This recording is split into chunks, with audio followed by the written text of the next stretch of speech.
Fala, senhores! Thiago Rodrigues aqui, ou TH, e a gente vai para o exame da FUVEST de 2020, a segunda fase, beleza? Vem comigo! Questão de número 3, senhores. O médico Hans Krebs e o médico Feodor Linen foram laureados com o Prêmio Nobel de Fisiologia e Medicina em 1953 e 1964, respectivamente, por suas contribuições ao esclarecimento do mecanismo do catabolismo de açúcares e lipídios, que foi essencial à compreensão da obesidade. Ambos lançaram mão de reações clássicas da química orgânica, representadas de forma simplificadamente pelo esquema que mostra a conversão de uma cadeia saturada em uma cetona, em que cada etapa é catalisada por uma enzima E específica. Então a gente tem aqui a reação simplificada, e ele diz, essa parte aqui da cetona vai ser bem importante, principalmente na letra A, tá? Então vamos logo para a letra A. Olha só. Complete no espaço determinado na folha de resposta. Tem lá um espaço, mas eu vou fazer logo aqui, tranquilo? A fórmula estrutural do produto 4, formado pela oxidação do álcool representado na estrutura 3. Então, ele basicamente quer essa reação aqui com esse produto aqui. Eu tenho duas formas de fazer aqui. Uma é lembrando da reação de oxidação de álcools, que é bem tranquila. Outra é pegando esse bizu do enunciado. Olha só, ele fala da cadeia saturada, que é essa aqui, na conversão para uma cetona. E está a forma simplificada aqui. Então, isso indica que aqui é uma cetona. Concordam comigo? E, de fato, oxidação de álcool secundário forma uma cetona. Aqui não é um álcool secundário.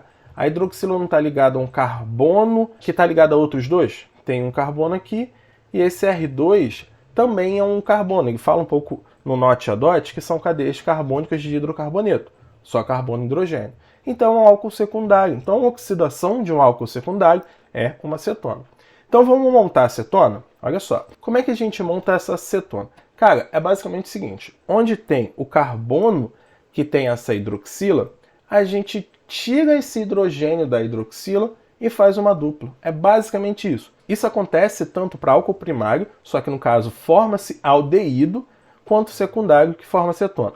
Álcool terciário não sofre oxidação. Então vamos montar aqui, ó. Vou montar aqui embaixo, porque aqui vai ficar meio pequeno, beleza? Então vou repetir, ó. R1, tem o carbono, que tem seus hidrogênios. Eu tenho o carbono da hidroxila e o radical aqui, 2. Nesse carbono aqui, que tem a hidroxila, que é esse daqui, ó, vou até apagar aqui, para a gente não confundir mais. Esse carbono aqui, ó, é esse aqui, tranquilo? Como eu falei, onde tem essa hidroxila, basicamente a gente vai botar uma dupla O, tá? Então a gente bota aqui, ó, dupla O. Tiro esses dois hidrogênios, né? Esse e esse daqui, que aí ele sai para formar água, então forma a cetona aqui. Então essa daqui é a nossa cetona, a nossa resposta da letra A, beleza? Vamos para a letra B? Identifique pelo número qual das espécies, 1, 2 e 3, que estão aqui, possui isomeria geométrica ou cis-trans, e desenhe os isômeros. Temos 3 espécies de cadeias abertas. Qual a outra condição de cadeias abertas, de substâncias de cadeia aberta, apresentarem isomeria cis-trans? Primeiro, eu tenho que ter uma dupla ligação ali. Só analisando aqui, possivelmente é essa daqui, beleza?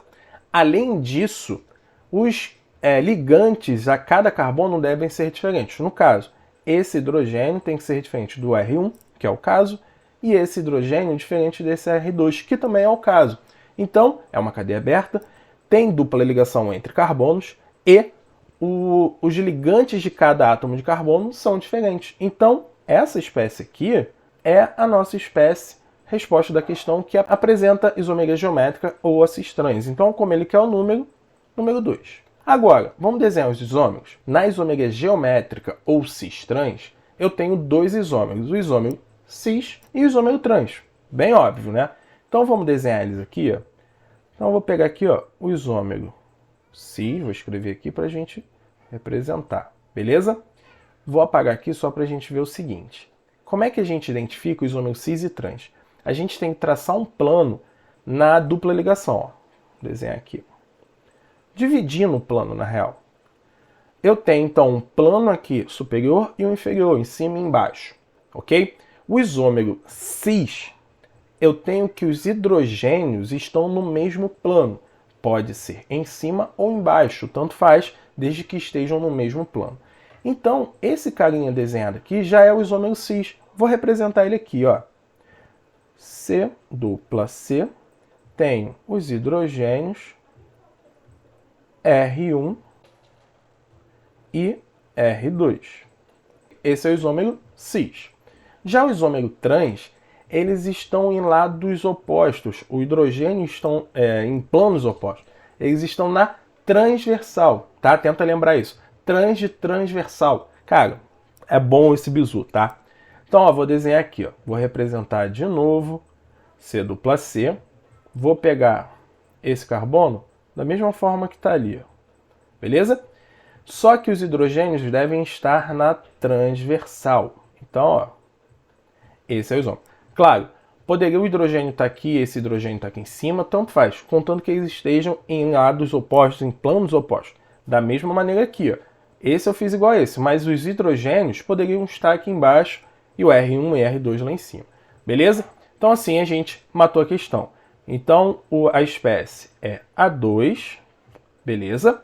E os isômeros cis e trans estão aqui. Matamos a letra B. Vamos a C para terminar? Se R1 e R2 forem cadeias carbônicas curtas, os compostos representados por 3 serão bastante solúveis em água. Enquanto que, se R1 e ou R2 forem cadeias carbônicas longas, os compostos representados por 3 serão pouco solúveis ou insolúveis em água. Por outro lado, os compostos representados por 1 e 2 serão pouco solúveis ou insolúveis, independentemente do tamanho da cadeia. Explica a diferença do comportamento observado entre as espécies 1 e 2 e a espécie 3. No note e adote aqui, tá, considere R1 e R2 como cadeias carbônicas saturadas diferentes, contendo apenas átomos de carbono e hidrogênio, hidrocarboneto de forma geral. Essa letra diz que esses carinhas aqui, independentemente do tamanho da cadeia, são pouco solúveis ou insolúveis, e esse aqui, ó, depende do tamanho da cadeia. Se for curta, é solúvel, se for grande, é pouco solúvel ou insolúvel. Beleza? Qual a diferença que eu tenho aqui? Esses dois carinhas aqui são hidrocarbonetos. Ok? Ou seja, eles só tem carbono e hidrogênio. Esse carinha aqui é um álcool. Tá? O que vai diferenciar? Cara, o que diferencia aqui, ó, é nossa hidroxila, nosso oxigênio principalmente. Hidrocarbonetos são apolares. Tá? Então, como a água é polar, vou até botar aqui, ó, a água é polar. Lembra? Semelhante dissolve semelhante? Então, polar vai dissolver polar. Polar vai ser solúvel em polar. Hidrocarbonetos são apolares, então vão apresentar baixa solubilidade em solventes polares, como a água. Então, independente do tamanho da cadeia. Agora, o álcool apresenta isso daqui, ó, como um grupo polar, um ligante polar. Então, dependendo da cadeia de hidrocarbonetos, eu vou ter um caráter polar ou apolar maior. Depende.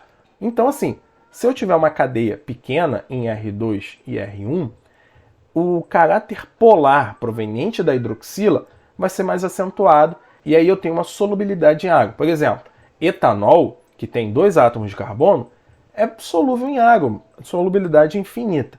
Agora, o pentanol, que é um álcool, só que eu tenho 5 átomos de carbono, ele já é bem pouco solúvel em água. Muito pouco, ok? Então depende dessa cadeia. Como é que a gente vê, como é que a gente vai explicar? Por quê? O álcool, na espécie 3, essa hidroxila tem um caráter polar. Então, dependendo do tamanho da cadeia, o caráter polar vai ser mais acentuado. Se for cadeia longa, o caráter apolar vai ser mais acentuado, o que vai conferir uma pouca solubilidade ou insolubilidade em água. Já nas espécies 1 e 2, são hidrocarbonetos, têm caráter apolar, mesmo pequeno, então é pouco solúvel em água.